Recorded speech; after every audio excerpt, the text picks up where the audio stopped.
It might just be possible that some folks are finally going to see Trump in handcuffs.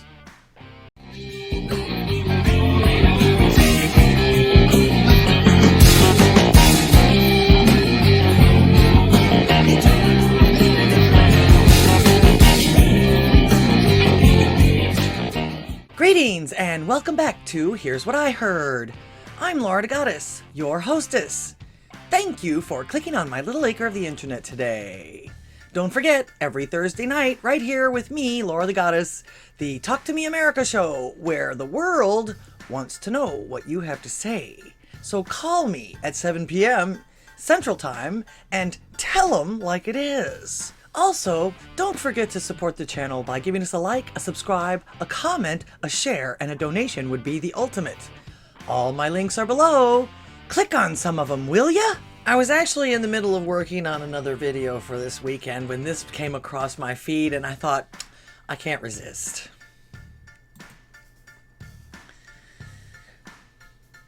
Fox News Manhattan DA discussing with Secret Service logistics of indicting, arresting, handcuffing, fingerprinting former President Trump. Supposedly, the DA has turned his misdemeanor into a felony, which I believe is against the law, and is now negotiating with Secret Service over, what, a handover of this man? Let's see what the alert says. This came across my feed not 15 minutes ago, and it is Friday afternoon. March the 17th. Happy St. Patrick's Day, by the way.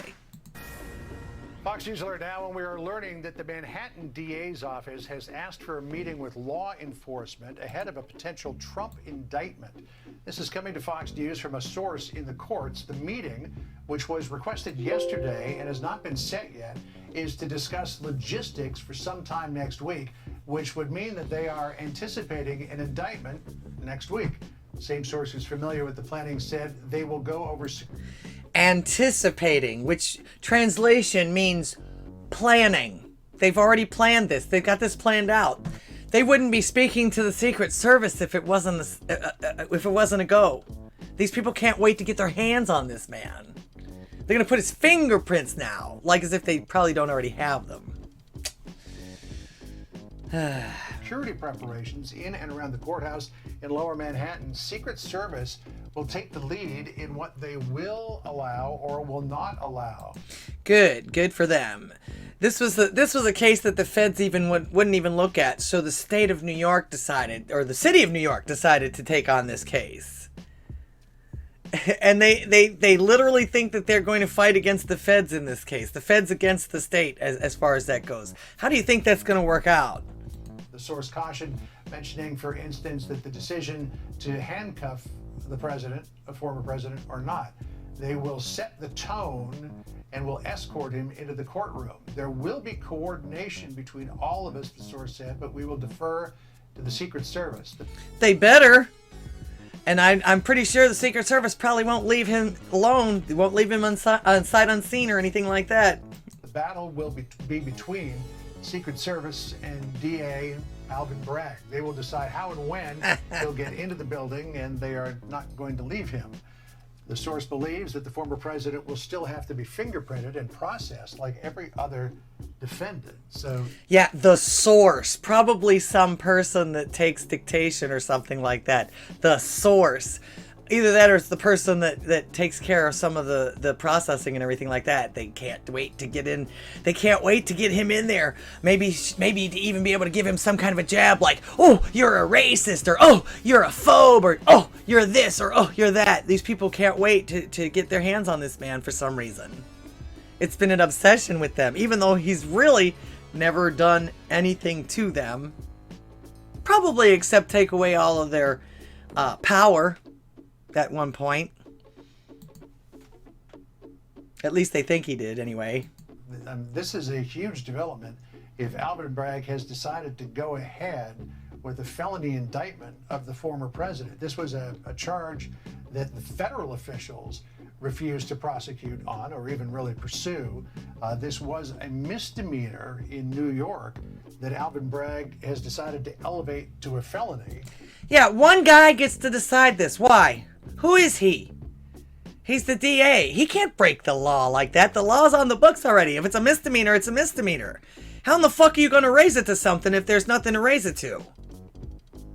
That's not cool. That's not right. And this is what tells you that they're planning on doing this. They can't wait to see this man in handcuffs. It's actually quite comical.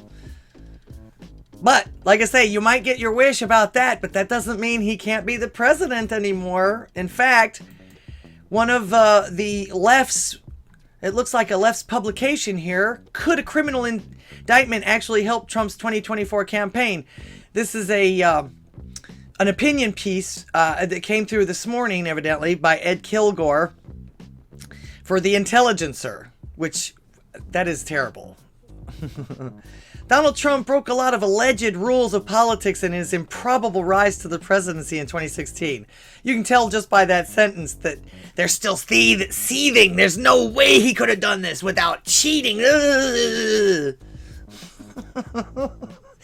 bizarre 4-year term in office, bizarre 4-year term. It was only bizarre for them because they lost a lot of power, or they thought they did. They actually focused so much on trying to get rid of him that everything else blew up in their faces. Pretty much. And that's what happens when you do things like that. You know, oh, Trump's the luckiest guy in the world. No! You people keep going after him and missing. Essentially. Because there's nothing to go after him for. Normally, you'd guess that a criminal indictment would be an instant disqualifier for a presidential candidate. But now that a Trump indictment seems likely in the days ahead, even these people know. They're planning on it. We're going to see him in handcuffs after all. Woo-hoo! They just can't wait. With additional charges from different prosecutors involving separate incidents of alleged criminal misconduct looming. Notice he uses alleged. If he actually used that was actually coming and it was actual criminal, he could be sued. Because it's, again, there's nothing there. It's bullshit. He made that up. Trump seems poised to break yet another norm. Even if Trump is marched into prison in leg irons, an extremely unlikely possibility, although you see what they're wishing for. He can't be barred from running for re-election unless he strikes some sort of plea deal that includes forswearing public office. Oh, please do that. Please do that. That's what they're wishing for. Please, they're trying to give people ideas to go and push him into that, of course. As ABC News recently explained, the U.S. Constitution does not list the absence of a criminal record as a qualification for the presidency. It says only that a natural-born citizen who are at least 35 years old and have been a resident of the United States for 14 years can run for president. Constitutional experts also told ABC News that previous Supreme Court rulings hold that Congress cannot add qualifications to the office of the president. In addition, a state cannot prohibit indicted or convicted felons from running for federal office. Of course, that's probably the reason why we now have the Tiger King running for office as well. In fact, I talked about that on my last live show. So, again, the left might possibly get their what they asked for, but it's not going to be exactly what they want. I guarantee it. So, make your minds up, guys. Would you rather see him in handcuffs or would you rather not see him as president? Because it doesn't look like this is going to work. Yet another failure from the left. You may see him in handcuffs, but you might still see him at the podium afterwards. I do hope you enjoyed my video today. Don't forget, every Thursday at 7 p.m. Central Time, the Talk to Me America show, where the world wants to know what you have to say. So call me and tell them like it is. Also, please don't forget to support the channel by giving us a like, a subscribe, a comment, a share, and a donation would be the ultimate. All my links are below. Click on some of them, will ya? Thank you for clicking on my little acre of the internet today. I wish you love, peace, health, and music. Until next time, AMF.